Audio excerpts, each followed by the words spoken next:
talking about my new talk show, Live with Carisha. We shoot live on Thursdays in Atlanta. It's amazing. What are you waiting for? Tap in. Welcome back to another episode of Live with Carisha. I need everybody in the building to put your hands together for my first guest of the year at Live with Carisha, the beautiful Casandra Simms.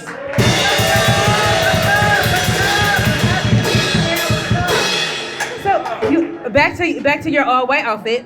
Yes. we let's get into it. I love the look. Originally you're from the West Indies, but you grew up in New York. Yes. Born in Jamaica, West Indies.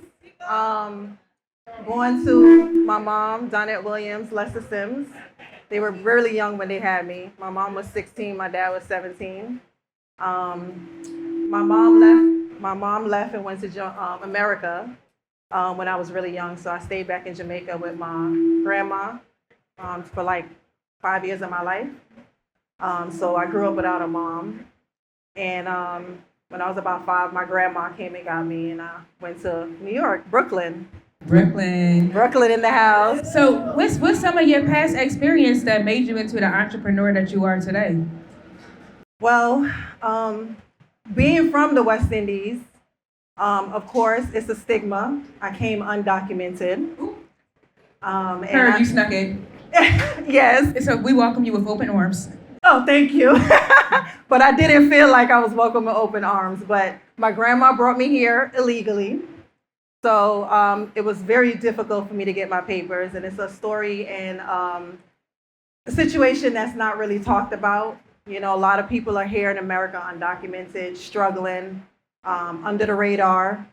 And I spent basically a better half of my life being undocumented. So I had to learn to basically live in America, basically feeling invisible.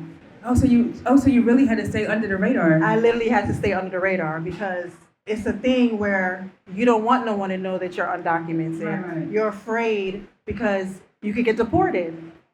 So I went through school, and after high school, that's when it really sunk in that, wow, I'm undocumented. What am I going to do after high school? Because you can't go to college. Right. Can't get a job. But wait, how were you able to go to high school though if you didn't have a? Well, back in the days, it's not as how it is now. I was able to, like, for example, go to the dentist under my sister's name. My mom was able to register me in school without having to use a Social Security because it wasn't as prevalent as it is now and how strict they are. So that's how I lived growing up, you know, going under my sister's identity for most of my life. So after high school, as a kid, I don't really understand that. You don't really understand that. Right. You're just going through life thinking everything is fine. Right. Until you get to high school. It was my guidance counselor that said, okay, well, you ain't got no papers. Yeah, what are you going to do? And that's when reality sunk in for me, and I realized, wow. So that's challenging. So how did you get into writing? Well, I always knew based off like what I endured growing up as a child because, you know, skipping before I started writing, you know, I grew up with my mom being verbally, physically abused almost every day. And I wrote that in my first book because my first book is about my life and what it was like growing up being undocumented and basically enduring childhood trauma. So I grew up most of my life seeing my mom being abused, struggling, like not having food, lights, because my mom was a single mom. Because remember, she had me when she was 16. She was an immigrant herself, even though she had a green card. But I always knew based off like what I was going through, I always wanted a different life, a better life. I just didn't know how I was going to achieve that life, but I just knew that I was going to be different. I was different. And the writing always came to me, but it was just during those times, it was just not my time to write yet.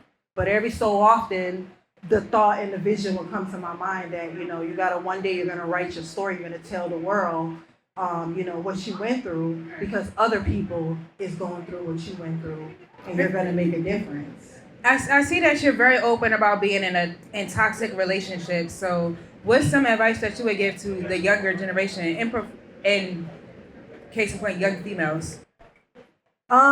That's a good question. It took me a while to realize that what toxicity was, what being in a bad relationship was. Because people come to you and make it seem like It's a good thing. They make it seem like it's and cute. they love you and they care for you, and then knowing that you're going through things, people tend to feed off that. Right. So it took me a while to basically learn self-worth, self-love, putting certain boundaries in place when it comes to my heart, understanding and knowing what's good for me and when it's not, and that it's okay to walk away, and it's okay to love yourself, and it's okay to not try to help everybody and feel bad for wanting to choose yourself and love yourself. And it took me a very long time for me to really understand that. What about the red flags? Because I know when we first get into a relationship, guys and girls, we always see the red flags, and then we keep going. This person It's not right for is you. not right. He might be a cheater. He might be a drug addict. He might A be abusive, a narcissist. narcissist. Yeah. Something. You've seen some kind of symbol or a signal that this person might not be good for you, but because you just get into a relationship, Right. you just sweep it under the rug, and then 2 years later, it ends anyway. It ends anyway. Okay, well, me growing up not having a family unit, and that's very, very important, having a family dynamics, whether I was undocumented or not. I didn't have that. So I grew up with this thing of, I want to help everybody. I want to love everybody. I don't want people to feel abandoned like I did, I know that he's got a mental problem, or I know that he's going through something, or he has childhood traumas himself, but I want to help him. But in the process of trying to help him, I was pulling myself down, and he was pulling me down. And it took me a while to realize that I can't help everybody. I can't save everybody. So what do you want to accomplish with your legacy? What's your end goal? My end goal? Telling people that it's okay. Trust in divine timing. We know you have 3 books available for sale. You have your books out. Where can everybody purchase your books? Amazon and Barnes and Nobles.